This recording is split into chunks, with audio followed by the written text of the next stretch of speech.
నమస్తే, welcome to magazine story. Artificial intelligence కామన్గా అందరం ఏఐ అని పిలుస్తాం. తెలుగులో చెప్పుకోవాలంటే కృత్రిమ మేధ అంటారు. ఏఐ అంటే ఏంటి? అది ఏ రంగాల్లో ఉపయోగపడుతుంది? ఏఐ రాకతో జాబ్స్ పోతాయటగా? ఏఐ వస్తే ఇక మనిషి చేయాల్సింది ఏం ఉండదటగా? ఇలా దీని చుట్టూ విపరీతంగా చర్చ నడుస్తోంది. కానీ మనం గమనించాల్సిన విషయం ఏంటంటే ఏఐ అనేది ఇప్పటికే మన జీవితాల్లో అంతర్భాగం అయిపోయింది. పొద్దున్న లేచి మొబైల్ ఓపెన్ చేస్తే ఏఐ మనకు తెలియకుండానే మన అభిరుచుల్ని కనిపెట్టి ఫేస్బుక్, ఇన్స్టాగ్రామ్లో మనకు నచ్చే రికమెండేషన్స్ ఇస్తుంది. బట్టలు ఉతికే వాషింగ్ మెషిన్, ఇంట్లో ఉండే ఫ్రిడ్జ్ నుంచి వంటింట్లో వాడే ఉపకరణాల్లోకి సైతం ఏఐ వచ్చేసింది. ఒక్క ముక్కలో చెప్పాలంటే ఏఐ లేని జీవితం లేదిప్పుడు. ఆరోగ్యం నుంచి అంతరిక్షం వరకు ఎక్కడ చూసినా కృత్రిమ మేధ కనిపిస్తుంది. ఇలా ప్రపంచాన్ని శాసిస్తున్న ఆర్టిఫిషియల్ ఇంటెలిజెన్స్ రంగంలో ఎన్నో ప్రపంచ దేశాలు దూసుకుపోతున్నాయి. మానవ జీవితాన్ని సులభతరం చేస్తూనే ప్రపంచ వాణిజ్యంలో కీలక పాత్రను పోషిస్తున్నాయి. మరి ఆర్టిఫిషియల్ ఇంటెలిజెన్స్లో మన స్థానం ఎక్కడ?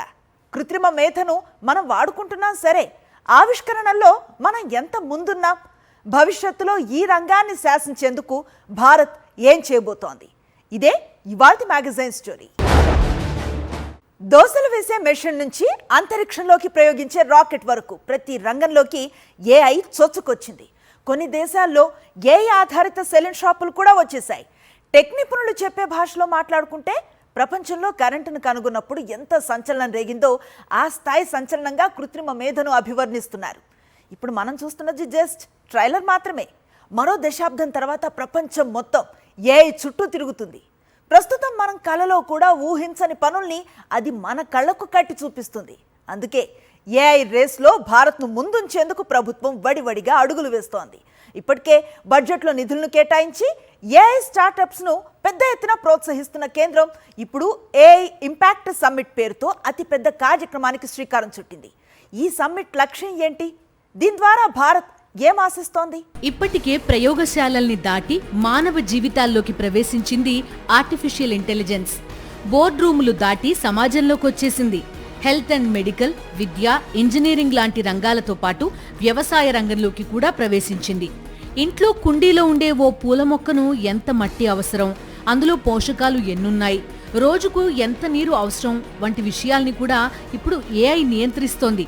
ఏఐ చిప్స్తో పూల కుండీలు వచ్చేశాయి. ఒకసారి నీరు పోస్తే చాలు, మొక్కకు ఒక రోజుకు ఎంత అవసరమో అంత నీటిని అది అందిస్తుంది. ఇక వ్యవసాయ రంగంలోకి డ్రోన్స్ వచ్చేశాయి. కావలసిన రసాయనాన్ని నింపి డ్రోన్స్ ఎగరేస్తే చాలు, అదే పని పూర్తి చేస్తోంది. వైద్య రంగంలో ఎన్నో క్లిష్టమైన ఆపరేషన్స్ లోకి రోబోలు వచ్చేశాయి. రోబోటిక్ సర్జరీ ఉందా లేదా అని అడిగి మరీ హాస్పిటల్లో జాయిన్ అయ్యే రోగుల సంఖ్య పెరిగింది. ఇటు విద్యారంగంలో కూడా ఏఐ తీసుకొచ్చిన మార్పులు అనేకం. తిరుపతి క్యూ లైన్ల నుంచి మహాకుంభమేళా వరకు ప్రతి చోట ఏఐని వినియోగిస్తున్నారు. మరి ఇంత కీలకమైన రంగాన్ని విస్మరించడం సాధ్యమా? ప్రపంచం మొత్తం ఏఐ చుట్టూ తిరుగుతున్న ఈ రోజుల్లో మనం కూడా దాంతో పాటు కలిసి ప్రయాణం చేయాల్సిందే. కొత్త అవకాశాల్ని యువతకు అందించాల్సిందే. అంతిమంగా దేశ అభివృద్ధిలో ఏఐని కూడా భాగం చేయాల్సిందే. అందుకే ఈ ఏఐ ఇంపాక్ట్ సమ్మిట్. కృత్రిమ మేధలో మనం ఎంత ముందున్నాం? భారత్లో ఏఐ అభివృద్ధికి ఉన్న అవకాశాలేంటి? ఇండియాలో టెక్ పరిజ్ఞానం ఉన్న యువతరం ప్రతిభ ఏంటి? మౌలిక సదుపాయాల్లో ఏఐని ఎలా ఇంప్లిమెంట్ చేస్తున్నాం? ప్రస్తుతం భారత్లో ఆర్టిఫిషియల్ ఇంటెలిజెన్స్ ఆధారిత స్టార్టప్స్ ఎలా పనిచేస్తున్నాయి? రాబోయే రోజుల్లో ఏఐ ఆధారిత మార్కెట్ ఇండియాలో ఏ స్థాయిలో పెరగబోతోంది? ఈ అంశాల్ని ప్రపంచానికి వివరించేందుకు ఉద్దేశించిందే ఏఐ ఇంపాక్ట్ సమ్మిట్. ఢిల్లీలో 20వ తేదీ వరకు జరగనున్న ఈ కార్యక్రమంలో ఏఐలో భారత సత్తాను ప్రపంచ దేశాలకు విస్తరించడంతో పాటు అభివృద్ధి చెందిన దేశాల్లో ఏఐని ఇప్పటికే విస్తరించిన పలు కంపెనీలను భారత్ వైపు ఆకర్షించడాన్ని లక్ష్యంగా పెట్టుకుంది ఇండియా. గతేడాది ఇదే కార్యక్రమం ప్యారిస్లో జరిగింది. ఇక 2024లో సియోల్లో, 2023లో బ్రిటన్ వేదికగా ఈ సమావేశాలు జరిగాయి. ఈ ఏడాది ఏఐ ఇంపాక్ట్ సమ్మిట్కి భారత్ వేదికగా నిలిచింది. ఈ ఏడాది సమ్మిట్లో ప్రపంచవ్యాప్తంగా ఏఐ అభివృద్ధి, భారత ఆర్థిక వృద్ధిపై ఏఐ ప్రభావం, భారత సమాజాల్లో ఏఐ తీసుకొచ్చే మార్పులపై ప్రధానంగా దృష్టి సారించబోతున్నారు. ఇక మన దేశం విషయానికొస్తే ఈ సమ్మిట్ కేవలం భాగస్వామిగా ఉండడమే కాకుండా ఏఐ వాడకంలో నియమాలు, ప్రమాణాలను రూపొందించాలని భావిస్తోంది. కృత్రిమ మేధలో ప్రపంచ సాంకేతిక నాయకత్వంలో అగ్రస్థానాన్ని అందుకునే లక్ష్యంతో పాటు ఏఐతో ఏం జరిగినా అది మానవ కేంద్రీకృతమై ఉండాలనే విషయాన్ని బలంగా చాటి చెప్పబోతోంది. ప్రజల్లో ఏఐ తీసుకొచ్చే మార్పులు, ఏఐ టూల్స్ వినియోగం ప్రజాస్వామ్యబద్ధంగా ఉండాలని భారత్ భావిస్తోంది. ఢిల్లీ వేదికగా జరుగుతున్న ఏఐ ఇండియా ఇంపాక్ట్ సమ్మిట్ 2026కు ప్రపంచవ్యాప్తంగా ప్రతినిధులు హాజరవుతున్న నేపథ్యంలో ప్రధాని మోదీ సోషల్ మీడియా వేదికగా వారికి స్వాగతం పలికారు. ప్రపంచం ఇప్పుడు ఇండియాకు వస్తోందన్నారు. ఈ మెగా ఈవెంట్ ని ప్రారంభించడానికి ముందు ఆయన ఎక్స్లో పోస్ట్ చేశారు. ఏఐ ఇంపాక్ట్ సమ్మిట్ కోసం దేశ విదేశాల నుంచి ప్రతినిధులు రావడం ఎంతో గర్వకారణమని, ఇది భారత యువత సామర్థ్యాన్ని ప్రపంచానికి చాటి చెబుతుందని పేర్కొన్నారు. సైన్స్ అండ్ టెక్నాలజీ రంగాల్లో భారత్ వేగంగా అభివృద్ధి చెందుతోందన్న ప్రధాని, ప్రపంచ అభివృద్ధికి భారత్ సహకారం అందిస్తోందనడానికి ఈ సదస్సే ఉదాహరణ అన్నారు. ఈ కార్యక్రమానికి 20 దేశాల అధినేతలు, ముఖ్య నేతలతో పాటు దిగ్గజ ఏఐ కంపెనీల సీఈఓలు హాజరు కానున్నారు. వీళ్లలో ఫ్రాన్స్ అధ్యక్షుడు మెక్రాన్, బ్రెజిల్ అధ్యక్షుడు లులా డా సిల్వా లాంటి ప్రముఖులున్నారు. ఏఐ ఇంపాక్ట్ సదస్సు సందర్భంగా ప్రధాని మోదీ 40 మందికి పైగా సీఈఓలతో భేటీ కానున్నారు. Google CEO Sundar Pichai, OpenAI CEO Sam Altman, DeepMind technology CEO Demis, Anthropic CEO Dario, Microsoft అధ్యక్షుడు Brad Smith, Adobe CEO Shantanu Narayen వంటి దిగ్గజాలు ఈ సదస్సులో ప్రసంగించనున్నారు. 5 రోజుల్లో 700కు పైగా ఏఐ సెషన్స్ నిర్వహించనున్నారు. ఏఐ భద్రత, పాలన, నైతిక వినియోగం, డేటా రక్షణ, ఏఐపై మన దేశ విధానం వంటి అంశాల్ని ఈ సెషన్లలో చర్చించనున్నారు. మన దేశంలో ఏఐ నిబంధనావళి, ఆవిష్కరణల సమతౌల్యం, ఏఐ సృష్టించిన కంటెంట్పై నియంత్రణ, ఇటీవల సవరించిన ఐటీ నిబంధనలు, డీప్ ఫేక్, ఏఐతో తప్పుడు సమాచార వ్యాప్తి అరికట్టడం లాంటి అంశాలపై కూడా చర్చిస్తారు. దేశంలో 35 ఏళ్ల లోపు యువతీ యువకులు 65% ఉన్నారు. ఏఐ యుగంలో దేశానికి వీరు ప్రాతినిధ్యం వహించబోతున్నారు. ఆర్టిఫిషియల్ ఇంటెలిజెన్స్ ప్రపంచాన్ని చాలా వేగంగా మార్చేస్తోంది. మనిషిలా ఆలోచించడమే కాదు, మనిషిలానే తర్కించటం, కొత్త అర్థాన్ని కనుక్కోవటం, అనుభవాల నుంచి నేర్చుకోవటం, సామర్థ్యాలను పెంచుకోవటం వంటి ఎన్నో ప్రత్యేకతలను కలిగి ఉంది. విరామం అన్నదే లేకుండా పనిచేసే ఈ టెక్నాలజీ మనిషి సృష్టించిన మరో అద్భుతం. ఈ అద్భుతంలో భవిష్యత్తును శాసించబోతోంది. రాబోయే తరాలు ఏఐతో మమేకమై జీవించబోతున్నారు. ఇప్పటికే ఆ ప్రభావం మొదలైంది. పంటలు ఎలా పండిస్తే బాగుంటుంది, పండించిన పంటను ఎలా అమ్మాలి లాంటి విషయాల్ని చెప్తోంది. పిల్లలకు పాఠాలు బోధిస్తోంది. డాక్టర్లకే మెడిసిన్లో కొత్త మెలకువలు నేర్పిస్తోంది. రహదారుల వెంట భద్రతను మరింత కట్టుదిట్టం చేస్తోంది. శాంతి భద్రతల పరిరక్షణలో పోలీసులకు వెన్నుదన్నుగా నిలుస్తోంది. ఇలా ఒకటేంటి, ఈ రంగం ఆ రంగం అనే తేడా లేకుండా అన్ని రంగాలకు విస్తరించింది ఏఐ. అమెరికా, జపాన్ లాంటి దేశాల్లో ఏఐ లేకుండా పని జరగటం లేదు. భవిష్యత్తును మరింత శాసించబోతున్న కృత్రిమ మేధ భారత్పై ఎలాంటి ప్రభావాన్ని చూపించబోతోంది? ప్రస్తుతం ఏఐ వినియోగంలో ఇండియా ఎక్కడుంది? ఈ రంగంలో మనం ఇంకా సాధించాల్సిందేంటి? ప్రస్తుతం ఆర్టిఫిషియల్ ఇంటెలిజెన్స్ వినియోగం అన్ని రంగాల్లో తప్పనిసరి అవసరంగా మారిపోయింది. 2025 సంవత్సరంలో దేశంలోని కీలక రంగాల్లో కృత్రిమ మేధ వాడకం 55% పెరిగింది. చాలా రంగాలు 75% పైగా కార్యకలాపాలు ఏఐ సాయంతోనే నిర్వహిస్తాయని సర్వేలు చెబుతున్నాయి. ఇంటి అవసరాల నుంచి పంట పండించడం వరకు ఏఐ వినియోగం గతేడాది భారీగా పెరిగింది. ఏఐ రంగంలో గట్టి పోటీనిచ్చే దేశాల్లో భారత్ 3వ స్థానంలో నిలిచింది. ఏఐ ఆధారిత రిక్రూట్మెంట్లో ఇండియా గతేడాది 33% వృద్ధి సాధించింది. ఆపరేషన్స్, కస్టమర్ సర్వీస్, మార్కెటింగ్ విభాగాల్లో ఇప్పటికే 76% ఏఐని అందిపుచ్చుకుంది భారత్. ఇక వ్యవసాయ రంగంలో ప్రస్తుతానికి 4 కోట్ల మందికి పైగా రైతులు ఏఐ ఆధారిత ఉత్పత్తుల్ని వాడుతున్నారు. ప్రపంచ దేశాలతో పోలిస్తే ఈ సంఖ్య చాలా తక్కువ. ఇక ప్రభుత్వ రంగంలో ప్రతి ఏటా ఏఐని గణనీయంగా చొప్పిస్తున్నారు. ఆధార్ సర్వీసుల్లో ప్రస్తుతం ఏఐని విస్తృతంగా వాడుతున్నారు. జ్యుడిషియరీ, రెవెన్యూ విభాగాల్లో కూడా ఏఐ వాడకం 2025లో 30% పెరిగింది. ప్రపంచ యువ శక్తితో పోలిస్తే భారత్లో యువతీ యువకులకు 2.5 రెట్లు ఎక్కువగా ఏఐ స్కిల్స్ అందుకునే సామర్థ్యం ఉందనే విషయాన్ని పలు అంతర్జాతీయ నివేదికలు స్పష్టం చేశాయి. ఈ నేపథ్యంలో సమీప భవిష్యత్తులో ప్రపంచ మానవాళి జీవితాలనే మార్చేసే ఏఐ రంగంలో భారతదేశం కీలక పాత్ర పోషిస్తుందని టెక్ నిపుణులు చెప్తున్నారు. అయితే ఆర్టిఫిషియల్ ఇంటెలిజెన్స్లో భారతదేశం ఇప్పటికీ అభివృద్ధి చెందుతున్న దశలోనే ఉంది. మరి ముఖ్యంగా robotics, machine learning, natural language processing వంటి విభాగాల్లో ఇప్పుడిప్పుడే జోరు చూపిస్తోంది. ఓ పక్క ఆరోగ్య సంరక్షణ, విద్య, బ్యాంకింగ్, వ్యవసాయంతో సహా అనేక పరిశ్రమల్లో ఏఐ ఉపయోగిస్తుంటే, మరోపక్క స్కూల్ స్థాయి నుంచి సాధారణ ప్రజల వరకు ఈ సాంకేతిక పరిజ్ఞానం పట్ల అవగాహన పెంచుకుంటున్నారు. గతేడాది స్టాన్ఫర్డ్ యూనివర్సిటీ విడుదల చేసిన వార్షిక ఏఐ ఇండెక్స్ ప్రకారం భారత్లో ఏఐ ఆధారిత ఉత్పత్తులు, సేవలు అందించే స్టార్టప్లు $3.24 బిలియన్ పెట్టుబడులు ఆకర్షించాయి. మనకంటే ముందు అమెరికా, చైనా, బ్రిటన్, ఇజ్రాయిల్ మాత్రమే ఉన్నాయి. 2028 నాటికి ఏఐ స్టార్టప్స్లో పెట్టుబడులు $20 బిలియన్ పెరుగుతాయని ఒక అంచనా. ఈ రంగానికి మరింత ప్రోత్సాహం ఇచ్చేందుకు ఏఐ ఇన్నోవేషన్ సెంటర్లను స్థాపిస్తోంది ప్రభుత్వం. ఏఐ టెక్నాలజీకి అవసరమైన నిధులను కేంద్రం అందిస్తోంది. కంప్యూటర్ అంటే ఏంటో తెలియని రైతుకి ఆధునిక సాంకేతిక సేవల్ని అందించడం ఏఐతో సాధ్యమైంది. విదేశాల్లో ఇప్పటికే ఏఐ సహాయంతో తయారు చేసిన యంత్రాలతో వ్యవసాయం చేస్తున్నారు.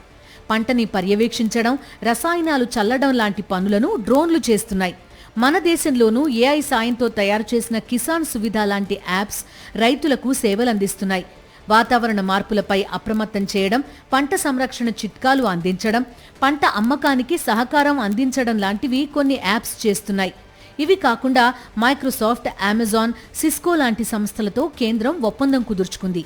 ఈ 3 సంస్థలు ఇండియాలో వ్యవసాయ రంగం అభివృద్ధికి ఏఐ సాంకేతికతను దశల వారీగా ప్రవేశపెడతాయి. సరైన టెక్నాలజీ, మౌలిక సదుపాయాలు లేకపోవడం వల్ల దేశంలో ఏటా పెద్ద ఎత్తున పంట వృధా అవుతోంది. ఒకచోట టమాటా కిలో ₹50 మరో చోట కేవలం ₹5కే దొరుకుతుంది. ఒకచోట మామిడి కిలో ₹100 మరో చోట ధర లేక రోడ్లపైనే పారబోస్తున్న పరిస్థితి. ఇలాంటి అసమానతల్ని తగ్గించే దిశగా ఏఐ టెక్నాలజీని ప్రవేశపెట్టే ప్రయత్నం చేస్తోంది కేంద్ర ప్రభుత్వం. ప్రస్తుతం జరుగుతున్న ఏఐ ఇంపాక్ట్ సదస్సులో ఇది కూడా ఓ ప్రధాన అంశమే. ప్రస్తుతానికి మైక్రోసాఫ్ట్ 100 గ్రామాలను ఎంచుకుని పని ప్రారంభించగా, మొబైల్ యాప్తో రైతులకు దిశానిర్దేశం చేస్తోంది అమెజాన్. ఏఐ ప్రవేశపెట్టడం ద్వారా పైలట్ ప్రాజెక్టుగా చేపట్టిన చోట 2024 కంటే 2025లో 30% అధిక దిగుబడి సాధించినట్టు నీతి ఆయోగ్ పేర్కొంది. ఇక విద్యారంగంలో కూడా ఏఐ వినియోగాన్ని పెంచే ప్రయత్నం చేస్తోంది ఇండియా. మన విద్యారంగంలో ఏఐ మార్కెట్ విలువ గతేడాది 75,000 కోట్లు. అది ఏటా 40% చొప్పున పెరుగుతోంది. ఆన్లైన్ చదువులు వచ్చాక తరగతి గదిలో టీచర్ చెప్పాల్సిన పాఠాలను రకరకాల యాప్స్ ద్వారా బోధించే కార్యక్రమం మొదలైంది. ఆన్లైన్ పరీక్షల నిర్వహణకి ఏఐ సాయం కీలకమవుతోంది.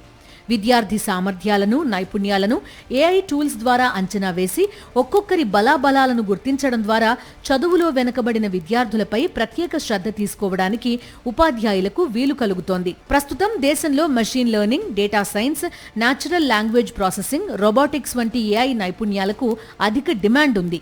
ఈ డిమాండ్ వల్ల తాజా గ్రాడ్యుయేట్లతో పాటు అనుభవజ్ఞులైన నిపుణులకు అవకాశాలు భారీగా రాబోతున్నాయి. వచ్చే 5 ఏళ్లలో ప్రతి 5 ఉద్యోగాల్లో 1 ఖచ్చితంగా ఏఐ ఆధారిత జాబ్గా ఉండబోతోంది.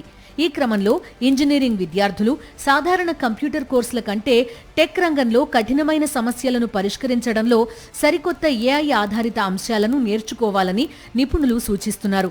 ప్రస్తుతం భారత్లో బ్యాంకింగ్ అండ్ ఫైనాన్స్ సెక్టర్లో అత్యధికంగా 68% ఏఐ టెక్నాలజీని వినియోగిస్తున్నారు. ఆ తర్వాత స్థానంలో ఐటీ పరిశ్రమ ఉంది. 55% ఏఐ వినియోగంతో ఫార్మా అండ్ హెల్త్ కేర్ విభాగం 3వ స్థానంలో ఉంది. రవాణా, మీడియా, వ్యవసాయ రంగాల్లో ఏఐ వినియోగం తక్కువగా ఉంది. అయితే మార్పు ఇప్పటికే మొదలైంది. చొచ్చుకొస్తున్న ఏఐని ఆపడం ఎవ్వరి తరం కాదు. రాబోయే రోజుల్లో ఎవరైనా ఏఐని వాడాల్సిందే. గమ్మత్తైన విషయం ఏంటంటే, వ్యవసాయ రంగంలో చాలా మంది రైతులు, వ్యవసాయ కూలీలు తమకు తెలియకుండానే ఏఐ ఉత్పత్తుల్ని వాడే రోజులు వస్తాయంటున్నారు నిపుణులు. ఇలా భారత ఆర్థిక వ్యవస్థలోని ప్రతి రంగాన్ని మార్చగల శక్తి ఏఐకి ఉంది. విద్య, వైద్యం, వ్యవసాయ రంగాల్లో సమీప కాలంలోనే ఈ టెక్నాలజీ కీలకం కానుంది. భారత్లో ఉన్న యువతను సరైన దిశగా వాడుకుంటే రాబోయే దశాబ్ద కాలంలో ప్రపంచంలోనే ఏఐ రంగంలో ఇండియా నంబర్ 1గా అవతరిస్తుందని పలు అంతర్జాతీయ నివేదికలు చెబుతున్నాయి. టెక్నాలజీతో మనిషి జీవితం ఎంత సుఖవంతం అవుతుందో దాన్ని సరిగ్గా వాడుకోకపోతే అంతే నరకం కూడా చూపిస్తుంది. ఇప్పటికే ఆ సైడ్ ఎఫెక్టులను మనం చూస్తున్నాం. దీని నుంచి పుట్టుకొచ్చిన డీప్ ఫేక్ అనే చిన్ని టూల్ సెలబ్రిటీల్ని, సామాన్యుల్ని ఎంతలా ఇబ్బంది పెడుతుందో చూస్తూనే ఉన్నాం. మరోవైపు ఏఐని ఉపయోగించి సైబర్ నేరగాళ్లు రెచ్చిపోతున్నారు. రోజు 100 కోట్ల రూపాయల డబ్బు పోగొట్టుకుంటున్నారు భారతీయులు. మరోవైపు ఏఐ రాకతో సంప్రదాయ ఉద్యోగాలు గల్లంతయ్యాయి. లక్షలాది మంది తమ ఉద్యోగాలు కోల్పోయారు. 5 రోజుల పాటు జరగనున్న ఏఐ ఇంపాక్ట్ సదస్సులో ఇది కూడా కీలకమైన అంశం కాబోతోంది. ఇప్పటికే ఈ దుష్ప్రభావాన్ని ఇండియా చవిచూస్తోంది. దీనిపై ఇండియా ఎలా వ్యవహరించబోతోంది? ఏఐ విచ్చలవిడి వాడకాన్ని నియంత్రించేలా ఏమైనా ఫ్రేమ్వర్క్ను రూపొందించబోతోందా? దీనికి ప్రపంచ దేశాలు అంగీకరిస్తాయా? ఏఐ ఇంపాక్ట్ సదస్సులో మన ఐటీ చట్టాలపై ఎలాంటి చర్చ జరగనుంది? ఆర్టిఫిషియల్ ఇంటెలిజెన్స్ అన్నీ ఇందులోనే, అందరూ ఇందులోనే. అపార్థాలు ఇందులోనే, అనర్థాలు ఇందులోనే, అద్భుతాలు ఇందులోనే, అశ్లీలత ఇందులోనే. ఇలా చెప్పుకుంటూ పోతే ఏఐ చేస్తున్న అద్భుతాలతో పాటు ఇది సృష్టిస్తున్న అరాచకాలకు కూడా అంతే లేకుండా పోతోంది. ఏది నిజమో ఏది కల్పితమో తెలియని భ్రమంలోకి ప్రజల్ని నెట్టేస్తూ అదే టైంలో తన వికృత క్రీడను విశృంఖలంగా ప్రదర్శిస్తోంది కృత్రిమ మేధ. ఇది సృష్టిస్తున్న వైపరీత్యం ప్రపంచానికి పెను సవాల్గా మారుతోంది. కుప్పలు తెప్పలుగా సోషల్ మీడియాలో వైరల్ అవుతోన్న ఈ వీడియోలు ఆడవాళ్ల గౌరవాన్ని నాశనం చేస్తున్నాయి. ఆడవాళ్లని సెక్స్ కోణంలో చూడడం తప్పేం కాదన్న దారుణమైన భావజాలాన్ని పెంచుతున్నాయి. 1 కాదు 2 కాదు, ఎన్నో యూట్యూబ్ ఛానల్స్, ఎన్నో ఫేస్బుక్ పేజెస్ ఇదే పనిలో ఉన్నాయి. ఇప్పటికే పార్న్ సైట్స్ నుంచి యువతను ఎలా కాపాడుకోవాలన్న సవాల్కి ఇంకా జవాబు దొరకలేదు. తల్లిదండ్రుల నుంచి స్కూల్ టీచర్స్, కాలేజ్ లెక్చరర్స్ వరకు అందరికీ ఇదొక సవాల్గా మారింది. ఇప్పుడు ప్రాంతీయ భాషల్లో నిజమైన అమ్మాయిలను మరిపించే ఏఐ జనరేటెడ్ వీడియోస్ కూస్తోన్న బూతు కూతలతో మరింత ఆందోళన పెరుగుతోంది. ఆర్టిఫిషియల్ ఇంటెలిజెన్స్ అందుబాటులోకి వచ్చాక చాలా పనులు ఈజీ అయిపోయాయి. చాట్ జీపీటీ అందుబాటులోకి వచ్చాక ఏఐ టూల్స్ విస్తృతంగా వాడుకలోకి వచ్చాయి. మనం ఊహించని వీడియోలను కూడా అతి తక్కువ ఖర్చుతో, అతి తేలికగా ఏఐ సాయంతో చేసేయడం సాధ్యమైపోయింది. అదే టైంలో ఏఐ టూల్స్ని అనైతికంగా, చట్ట విరుద్ధంగా వాడడం కూడా ఎక్కువైపోయింది. అది ఇది అని లేదు, మనం ఏది అనుకుంటే అది, ఎలా కావాలనుకుంటే అలా. హద్దులు లేవు, పరిధులు లేవు. నాణానికి మరోవైపు ఏఐ సృష్టిస్తున్న బీభత్సం అంతా ఇంతా కాదు. ఈవ్ టీజింగ్, లైంగిక వేధింపులను దాటుకుని ఫేస్బుక్లో, ఇన్స్టాల్లో, యూట్యూబ్ అకౌంట్స్లోకి చొరబడి దొరికిన ఫోటోలతో, వీడియోలతో నానా న్యూసెన్స్ చేసే స్థితికి వచ్చేశారు కీచకులు. అలాంటి పరిస్థితుల్లో మహిళలకు రక్షణ కల్పించే క్రమంలో మరిన్ని జాగ్రత్తలు తీసుకోవాలి. కానీ దురదృష్టం ఏంటంటే ఏఐ జనరేటెడ్ వీడియోస్ పరిస్థితిని మరింత దారుణ స్థితికి తీసుకెళ్తున్నాయి. కేవలం అశ్లీలత, పార్న్ మాత్రమే కాదు, ఏఐ రాకతో సైబర్ మోసాలు కూడా విపరీతంగా పెరిగిపోయాయి. ఒరిజినల్ అనిపించేలా లింకులు తయారు చేయడం, అది క్లిక్ చేయగానే అందిన కాడికి దోచుకోవడం ఇప్పుడు సర్వసాధారణమైంది. భారత్లో ప్రతిరోజు వేలాది మంది ఇలా సైబర్ నేరాల బారిన పడుతున్నారు. దీనికి తోడు వాయిస్ క్లోనింగ్, వీడియో క్లోనింగ్స్ కూడా పుట్టుకొచ్చాయి. అచ్చుగుద్దినట్టు మనకు తెలిసిన వ్యక్తి గొంతుతో ఫోన్లో మాట్లాడతారు, నిలువున మోసం చేస్తారు. ఇలాంటి మోసాలు ప్రతిరోజు చూస్తూనే ఉన్నాం. ఇదంతా ఏఐ పుణ్యమే, సారీ ఏఐ పాపమే. ఇక ఏఐ రాకతో ఊడిపోయిన జాబ్స్కి లెక్కలేదు. ప్రపంచ ప్రసిద్ధ ఇంటెల్ సంస్థ 15,000 మంది ఉద్యోగుల్ని తొలగించింది. వరల్డ్ ఫేమస్ మైక్రోసాఫ్ట్ దాదాపు 20,000 మంది ఉద్యోగుల్ని తీసేసింది. అందరికీ తెలిసిన అమెజాన్ 16,000 మంది ఉద్యోగుల్ని సాగనంపింది. గూగుల్ అయితే ఏకంగా 13,000 మందికి పింక్ స్లిప్స్ అందించింది. టీసీఎస్ కూడా 12,000 మందికి పైగా ఉద్యోగాల్లో కోత విధించబోతున్నట్టు ప్రకటించింది. ఇవన్నీ గడిచిన 2 ఏళ్లలో తీసేసిన ఉద్యోగాలు. ఈ 4 ఏళ్లలో పోయిన ఉద్యోగాల సంఖ్య చూస్తే ఆ లెక్క చుక్కల్ని తాకుతుంది. ఇది ప్రస్తుతం ఐటీ రంగంలో పరిస్థితి. ఎక్కడ చూసినా లే ఆఫ్స్. కేవలం ఐటీ రంగంలోనే కాదు, అన్ని రంగాలపై ఏఐ ప్రభావం పడింది. కొన్ని రంగాల్లో ఏఐ రాకతో ఏకంగా డిపార్ట్మెంట్లనే తొలగిస్తున్న పరిస్థితి. ఉద్యోగాల కోత సంగతి అటుంచితే ఏఐతో సాధారణ జీవితాలు అతలాకుతలమయ్యేలా ఉన్నాయి. లక్షలాది మంది ఇప్పటికే ఆర్థికంగా నష్టపోగా ఎంతో మంది మహిళలు, చిన్నారులు ఏఐ దుర్వినియోగం బారిన పడి జీవితాలు పోగొట్టుకుంటున్నారు, ఆత్మహత్యలు చేసుకుంటున్నారు. ఈ దుష్ప్రభావాలకు చెక్ పెట్టే దిశగా ఇప్పటికే ఇండియా అడుగులు వేసింది. నూతన ఐటీ చట్టం తీసుకొచ్చి విశృంఖలత్వాన్ని నియంత్రించే ప్రయత్నం చేస్తోంది. అయితే ఈ క్రమంలో కొన్ని టెక్ సంస్థల నుంచి ఇబ్బందులు కూడా ఎదురవుతున్నాయి. మొన్నటికి మొన్న కేంద్రానికి, ట్విట్టర్కి మధ్య నడిచిన మాటల యుద్ధం చూశాం. అంతకంటే ముందు యూట్యూబ్తో పంచాయతీ నడిచింది. విస్తరిస్తున్న ఏఐ అవకాశాల్ని అందిపుచ్చుకోవడంతో పాటు దాని దుర్వినియోగానికి అడ్డుకట్ట వేసేలా ఫ్రేమ్వర్క్ ని రూపొందించడం కోసం ప్రపంచ దేశాలపై ఒత్తిడి తీసుకొస్తోంది భారత్. ఏఐ ఇంపాక్ట్ సమ్మిట్లో మన ఐటీ చట్టాల్ని వివరిస్తూనే తీసుకురావాల్సిన మరిన్ని సంస్కరణలపై చర్చ ప్రారంభించబోతోంది. ఇది వాళ్ళ మ్యాగజైన్ స్టోరీ. మరో ఇంట్రెస్టింగ్ టాపిక్ తో మళ్ళీ కలుద్దాం. అంతవరకు స్టే ట్యూన్ టు సాక్షి.